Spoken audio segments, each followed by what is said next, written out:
And gandang kachika life. For today's video about Miss Catherine pa rin po ito. Pero bago po tayo magsimula, gusto ko lamang po kunin ang pagkakataong ito upang magpasalamat po sa patuloy po ng pagsubaybay niyo po sa mga video ko. Maraming salamat po. Move on na mga Katniel fan. Kasi alam naman natin na kung gaano nakasaya si Miss Catherine Bernardo ngayon. Tuluyan na nga nakamove on ito si Catherine Bernardo sa kanyang ex na si Daniel Padilla. Blooming na blooming siya sa recent interview niya at hindi rin nakaligtas sa mga mata na kanyang mga fanay ang bagong glow ni Miss Catherine Bernardo. Sa panayam ni Mr. Boy Abunda sa show na Fast Talk, inamin ni Catherine na handa na siyang magmahal muli. Halatang halata ito sa kanya. Itsura at aura, mukhang ibang level talaga ang happiness na dala ng peace of mind. Bukod sa pagiging bukas muli sa pag-ibig, kitang-kita rin kung gaano siya ka-mature at emotionally held. Ito po talaga yung napansin natin yung emotionally held na po talaga siya at nakita naman po natin na nag-mature na po talaga si Miss Catherine. Ngunit ito, todo react naman ang mga dating Katniel fans sa kanya mga naging pahayag. Ang ina nagbahagi pa ng mga hugot at suporta sa kanilang first baby girl. Sabi nga na isang fan na nakita ko na nag-comment na, after leaving the Katniel fandom, I never visited the ship again. So it is so nice to see Catherine being this happy. Ang ganda niya kapag masaya siya. She look held my first baby girl. Sabi pa ng isa, think I watched her interview with Tito Boy 3 times kasi she looks genuinely happy. Sikat talaga, hindi na mabitawan kasi she is so close to my age. And seeing her grow up made me realize I did too. Strong mind and happy heart siya. Nakakatuwa nga makita na after all the controversies at mga tireless allegation tungkol sa pagtatapos ng relationship ni na Catherine, di na nakaalpas na rin ang mga fans nila sa dating issues. Malinaw na hindi lang si Catherine ang nag-grow, pati na rin ang mga Katniel fanay na patuloy na sumusuporta sa kanila kahit panatapos na ang kanilang ship.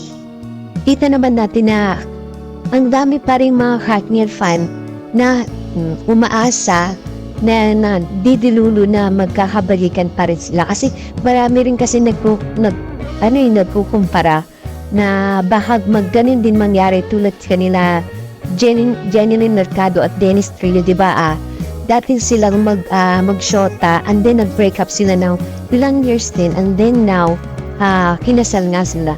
Maraming umaasa na baka ganun din ang mangyari sa Katniel. Pero alam naman natin, hindi pare-pareho ang tadhana.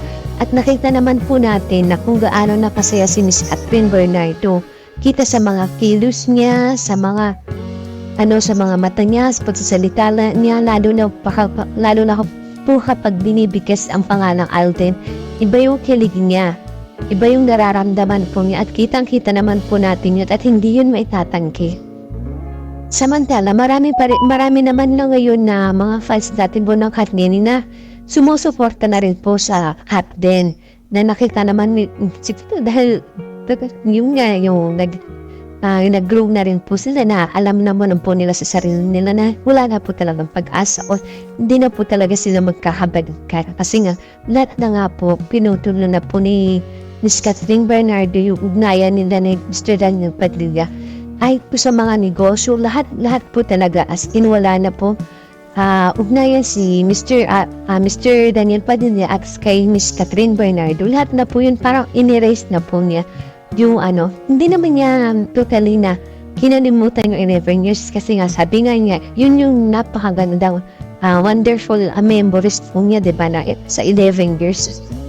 Kaya payo ko lang po is hayaan na lang po natin maging masaya si Miss Catherine Bernardo kung ano po yung gusto niyang gawin o kung sino man yung nagpapatibok ng puso niya. Pero alam naman po natin at halata po natin na si Mr. Alden po yun na enyo na sila na hindi lang po nila aminin.